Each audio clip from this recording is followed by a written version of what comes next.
That's crazy. So how'd you get started? Like, did you just find it on the internet, like you were saying, and just kind of ran with it? Yeah, man.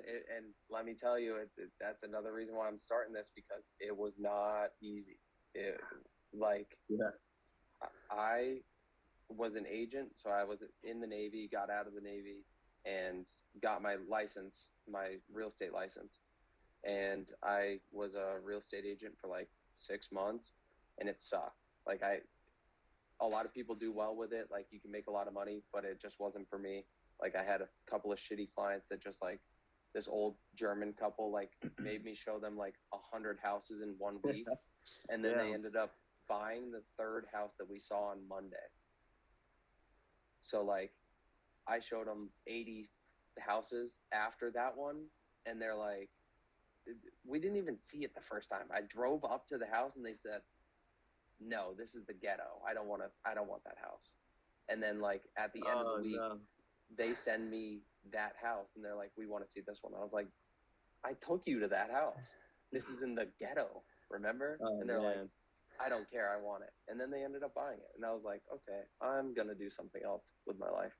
And my next client was a real estate investor, and I sold him a flip house that was listed, and like, it was so cheap.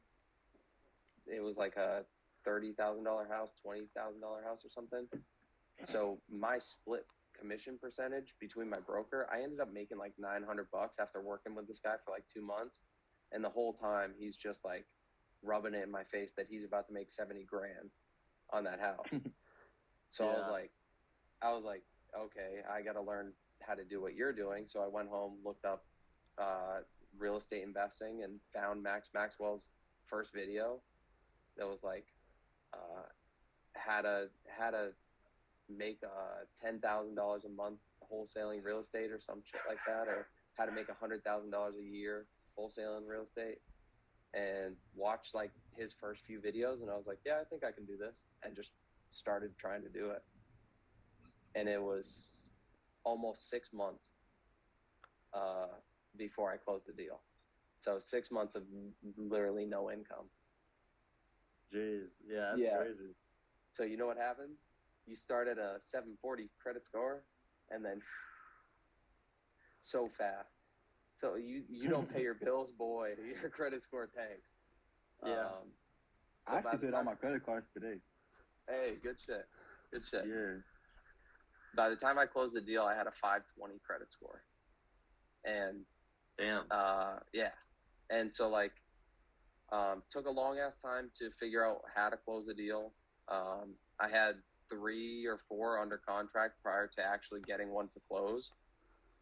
Because like, there's, different sides of it. You gotta, that's one thing they do tell you, those gurus, is like, you gotta get it under contract, and you do have to sell the contract. Yeah. So I did that a couple times where I got it under contract and then just couldn't figure out how to sell it. And that leads to a lot of pissed off homeowners that think you're going to close, because you got to go into the conversation like, yeah, I want to buy your house. I'm going to buy it. Let's set the close date for this. And then you get to that close date, you don't have a buyer. And then you got to tell them like, hey, sorry, I can't close on it. My bad.